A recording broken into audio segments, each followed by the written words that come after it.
Tombe de rideau aujourd'hui à la maison Georges Rahuri, siège de Radio Gabon et de Gabon Télévision, sur les travaux organisés à l'occasion de la célébration en différé de la Journée internationale de la liberté de la presse. Il faut dire que les communicateurs réfléchissent sur une plateforme. Il s'agit notamment d'insérer la liberté de la presse dans la perspective du développement durable. Joyce Lorna Awangi et Arnaud Munga ont assisté au démarrage des travaux.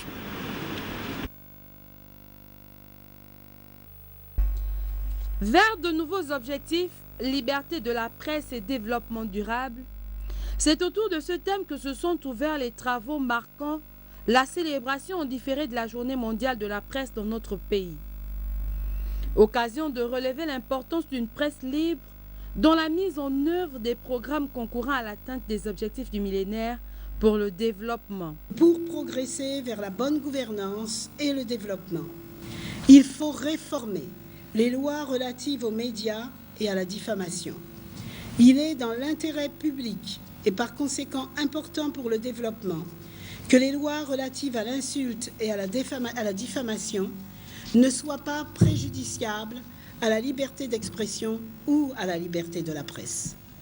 Le message des Nations Unies pour la Journée mondiale de la liberté de la presse soutient clairement que ce n'est que lorsque les journalistes sont libres de surveiller, d'enquêter, de critiquer les politiques et actions qu'une bonne gouvernance peut exister. Une rencontre au cours de laquelle le secrétaire général du ministère de la Communication est revenu sur les missions et objectifs du projet annuel de performance contenu dans le plan Gabon des services de la politique nationale et qui, à terme, vont redessiner le secteur communication. Ces missions sont essentiellement axées autour de 3 enjeux concernant le secteur communication. Garantir l'accès universel à l'information sur l'ensemble du territoire, accélérer partant le développement humain.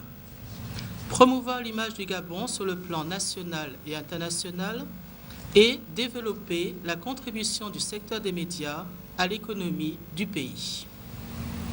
De ces 3 axes stratégiques découlent 10 objectifs pluriannuels.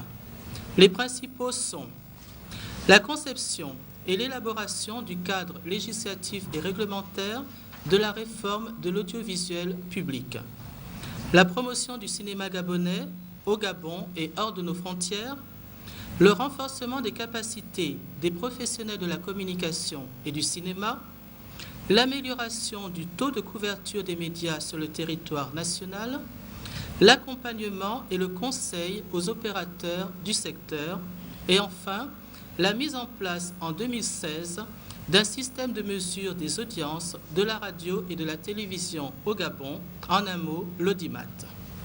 La liberté de la presse est donc considérée comme une pierre angulaire des droits de la personne. Elle favorise la bonne gouvernance et surtout garantit que régnera une véritable justice dans un pays. Les travaux qui ont débuté ce jour prendront fin demain 31 mai.